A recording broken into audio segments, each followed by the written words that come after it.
Ama Mirna. Ayan. Si Ama Mirna po ay ating isinalin po.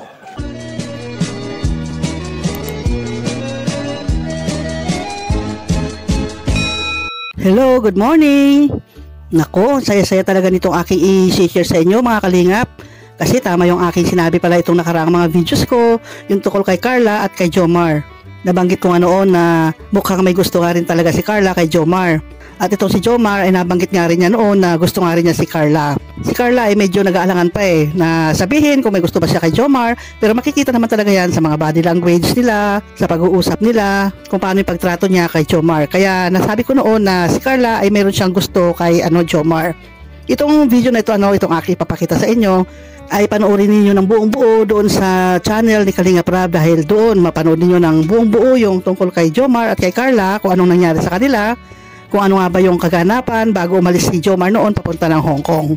Yun nga, nag-usap sila ni Carla, nag-heart to heart talk sila, at doon nga ay may pinakita si Carla na kilos na tayo nang bahala kung ano man ang interpretasyon natin doon. Alam po ninyo, nakakakilig talaga itong dalawang ito, Super kilig naman talaga pag silang dalawang pinapanood natin. Pero yung time na to, nung pinanood ko, ay hindi ako kinilig. Nagkaroon ako ng emosyon ba? Medyo napaiyak ng konti dahil nga doon sa mga shinare ni Carla doon kay Jomar, yung mga sinabi niya kay Jomar.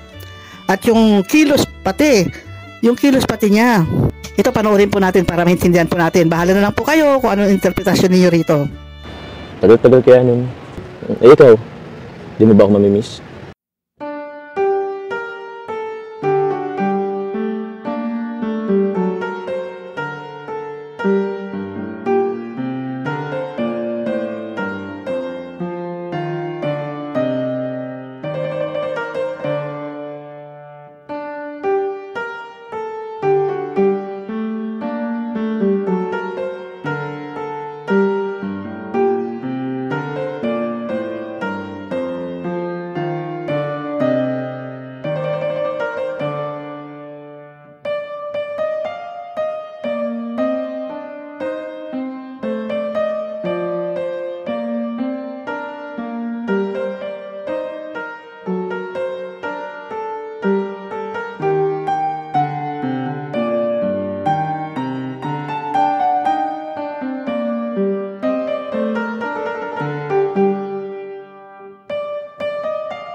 Kahapon. Ba't siya na-hospital? Inatake po ng high blood. Pero kumusta na siya ngayon? Ano bang balita? Hindi pa po okay. Hindi pa okay. Di ba siya din yung na-hospital nung nakaraan? Opo. Halos pabalik-balik na lang po sa hospital. Pabalik-balik na lang. Grabe. Sana maging okay na yung lolo mo. Pag-pray natin yan. Siyempre, mas nalungkot po ako nung alis kayo kasi mas lalo ngayon kailangan ko ng makakausap. Kasi kapag nandyan naman kayo, medyo nababawasan yung lungkot ko, lalo kapag nakakabanding ko sila Ate Joy, kayo kapag tayo sila Kuya Rab. Yan, tas tuwing nagbablog tayo, nakakalimutan ko yung mga problema sa bahay. Wrong timing pala kung kailan kami aalis, then pa nagkaroon ng problema ka. Okay ka lang? Mukhang naiyak ka na dyan Yung totoo. Alam mo, pwede mo naman yung iyak sa akin. Para at least, gumana naman yung pakiramdam mo. Alam mo, napansin ko rin pagdating sa pamilya, babaw rin na ang luha mo. Kaya okay lang. Ilabas mo sa akin, walang problema. Yan pa man, think positive pa rin tayo. Magiging okay lang din ang lahat. Lalabas din si lolo mo nang okay. Okay?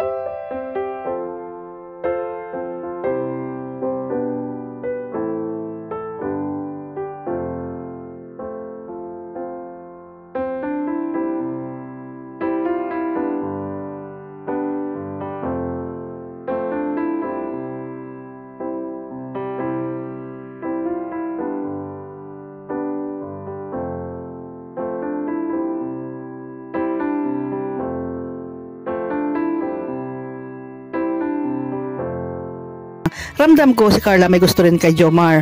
Pero siyempre, pinipigilan niya yan. Iniingatan din niya yung kanyang sarili. Iniingatan niya yung kanyang mga sinasabi, yung kanyang mga sagot-sagot. Pero mararamdaman naman talaga yan. Makikita sa body movements o sa mga kilos, yung mga pagsasalita, ay mararamdaman natin na may gusto talaga siya kay Jomar. Dito nga sa nangyari na nagbigay siya ng pahayag, yung problema niya, ganyan, i-binoise out niya kay Jomar. At hindi nga niya napigilan na siya umiyak na. Nabanggit ko nga kanina na ako'y kinikilig pag ang dalawang ito ang napapanood ko, pero ngayon hindi ako kinilig kundi naiyak ako dahil dun sa pangyayari, dun sa mga kwento ng buhay ni Carla, dun sa kanyang pag-iyak, at dun sa pag-aalala din ni Jomar sa kanya. Yan, pinapalubag loob niya, tinatapik niya, at sinasabi niya na silang, ilabas mo lang yung nararamdaman mo. Talagang inalalayan niya si Carla dahil si Carla nag-emotional na sa time na yon. Dahil hindi pa kasi silang dalawa ni Jomar. Hindi siya nakaiyak sa balikat ni Jomar, kundi umiyak siya sa likod ni Jomar.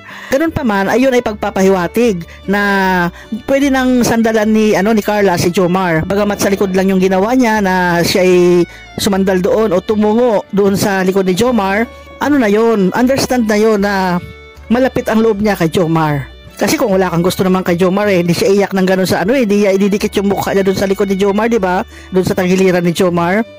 Tapos yun, tinatapik-tapik nga siya ni Jomar. Hindi naman umalma, hindi naman pumalag si Carla. Okay lang yun sa kanya. Kasi nga, bilang kaibigan nga, ay talagang talagang aliwin mo talaga yung kaibigan mo kung siya nalulungkot. Ganoon ang ginawa ni Jomar kay Carla. Pero isang bagay yun na may pag-asa talaga si Jomar. Dahil biruin mo, naglalabas ng sama ng loob si Carla sa kanya. Nagkikwento ng family problem kay Jomar. Ibig sabihin lang, mapagkakatiwalaan talaga si Jomar. Meron siyang Kuya Jomar na pwede niyang masabihan ng kanyang mga problema. Pero pagkatapos nung iyak na yon, pagkatapos nung maramdaming tagpo na yon, ay mayroon namang kilig pa na isang senaryo. Hindi lang tayo puro iyak dahil nadala tayo doon sa iyak ni Carla dahil sa kanyang problema. Hindi lang puro ganoon ang ating makikita sa video na yon, kundi may kilig pa rin. Panoorin natin to. Nilalamig ka ba? Medyo po. Medyo? Sige.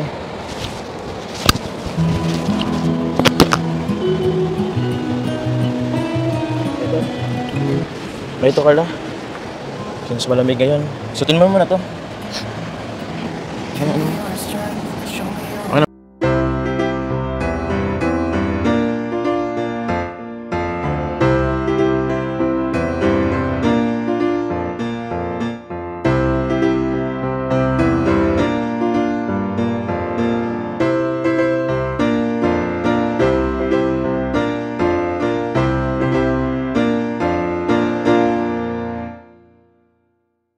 Alam mo, Carla, di ko alam kung nabanggit ko na sa'yo, pero naramdaman mo ngayon. Alam mo ba, na-hospital dun si Papa, tagal na. Nabanggit niyo na nga po yun sa akin dati. Kaya po pala si mama niyo na lang yung kasama. Pag ganyan talaga pag-usapang tatay, pag-usapang pamilya, pag-usapang tatay, din ako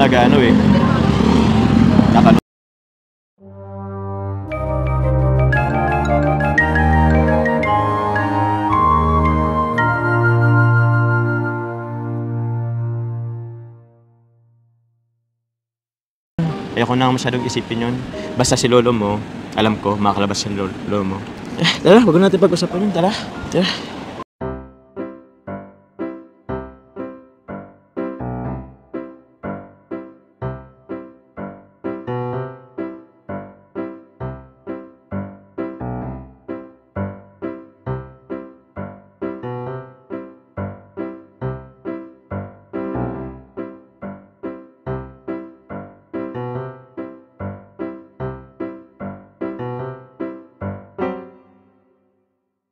Impas tayo. Tara. Ano po? Sige po, ako na lang po. Bakit? Sige po, kaya ko naman po. Kunti lang naman. Tara. Buksan natin. Ayan, di ba?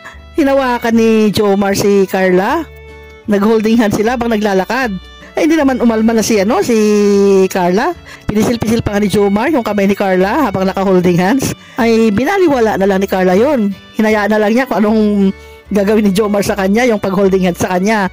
Kaya isang kilig portion yon, isang kilig na senaryo. O, di ba? Tayong mga nag-aabang sa kanilang dalawa, naku, may pag-asa na yung ating inaasam, yung ating hinahangad, ay magkakaroon ng katuparan. Di ba gusto natin na silang dalawa ay magkatuluyan, silang dalawa ay hindi lang sa love team nakikita, kundi magkatuluyan talaga sila. Dahil bagay naman sila eh.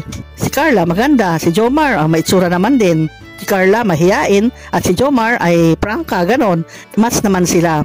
Yan ang inaabangan ng mga supporters at yung mga viewers na silang dalawa ay magkatuluyan. Nag-holding hands sila ha, doon sa malayo sa mga sa mga K-boys o doon sa mga kasamahan nila.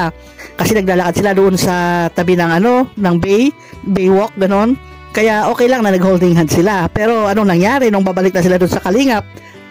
Ala, hinila na ni Carla yung kamay niya. Ayaw niya talaga ipakita sa mga Kalingap na silang dalawa ay naka-holding hands. Kinalas niya yung kamay niya. Tinanggal niya yung kamay niya sa pagkakahawak ni Jomar. Kasi syempre nahiya pa rin siya. Nahiya si Carla. Dahil hindi naman sila. Pero bakit ipapakita doon sa mga Kalingap boys o doon sa mga kasamahan nila doon na sila naka-holding hands? Siyempre, mahihiya yun. Kaya kinalas niya yung kamay niya. Pero ganun pa man, nag-unti-unti na, di ba? Yung ating mga hinahangad o yung ating inabangan ay unti-unti na talaga nagkakaroon ng progress. Ayan. Kaya masaya lahat ng mga supporters ng Jomcar. Abangan natin yung susunod na palabas nila, yung susunod na mga uploads tungkol sa kanila dahil 18 na si Carla. Ayan, malaya na. Ibig sabihin nasa legal age na siya para tumanggap ng manliligaw. Pwede na rin siya magka-boyfriend. Kaya yun ang abangan natin kung ano nga ba ang mangyayari doon sa pagiging love team nilang dalawa ni Jomar, ang Jomcar. At ang kabuuang video nito, inuulit ko, panoorin po ninyo doon sa channel ni Kalingap Rab. Buong-buo po ninyong mapanood doon at talagang maraming mga senaryo doon ang makikita ninyo na ikatutuwa ninyo. Kaya panoorin ang channel ni Kalingap Rab. Okay, salamat po. Hanggang sa muling video. Bye-bye!